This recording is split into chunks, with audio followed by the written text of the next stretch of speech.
स्वागत आहे तुमचं तुमच्या लाडक्या भावाच्या यूट्यूब चॅनल क्रिकेट मराठीवर। मित्रांनो, या चॅनलवर आपण क्रिकेटबद्दल मराठीतून माहिती, ड्रीम 11चे मराठीतून प्रेडिक्शन करत असतो। तर आपण या चॅनलवरती नवीन असाल तर आमचं यूट्यूब चॅनल सबस्क्राइब करा। आशिष नेहरा सोनार गुजरात टायटन्सची साथ, मोठं अपडेट समोर आलेलं आहे। शेवटच्या हंगामात हार्दिक पांड्यानं गुजरात टायटन्सची संघाची साथ सोडली होती। हार्दिक त्याच्या जुन्या संघात म्हणजेच मुंबई इंडियन्समध्ये परतला। त्यानंतर शुभमन गिल याच्यावर कर्णधारपदाची धुरा सांभाळली, पण गुजरात टायटन्स व्यवस्थापनात अनिश्चिततेची परिस्थिती आहे। सध्या नुकतीच अशी बातमी आली होती की गुजरात आपले मुख्य प्रशिक्षक आशिष नेहराला हटवू शकते। मात्र आता आशिष नेहरा हे मुख्य प्रशिक्षक राहणार की रजेवर जाणार अशा बातम्या येत आहेत। यावर सध्या अनिश्चिततेचे वातावरण आहे।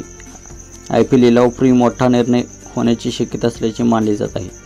मीडिया रिपोर्टनुसार गुजरात टायटन्स कोचिंग स्टाफमध्ये बदल होण्याची शक्यता आहे।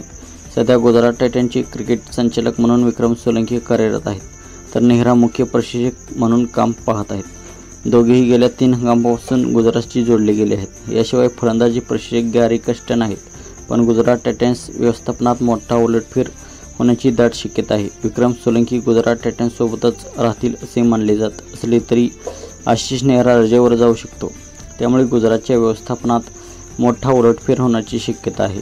याशिवाय राजस्थान रॉयल्सच्या कॅम्पमधूनही मोठी माहिती समोर येत आहे। मीडिया रिपोर्टनुसार इंग्लंड आणि वेल्स क्रिकेट बोर्ड मर्यादित षटकांच्या फॉर्मॅटसाठी कुमार संगकाराला सामील करण्याचा विचार करत आहेत। कुमार संगकारा इंग्लंड क्रिकेट संघात सामील झाला तर राजस्थान रॉयल्स राहुल द्रविडकडे मोठी जबाबदारी सोपवू शकते।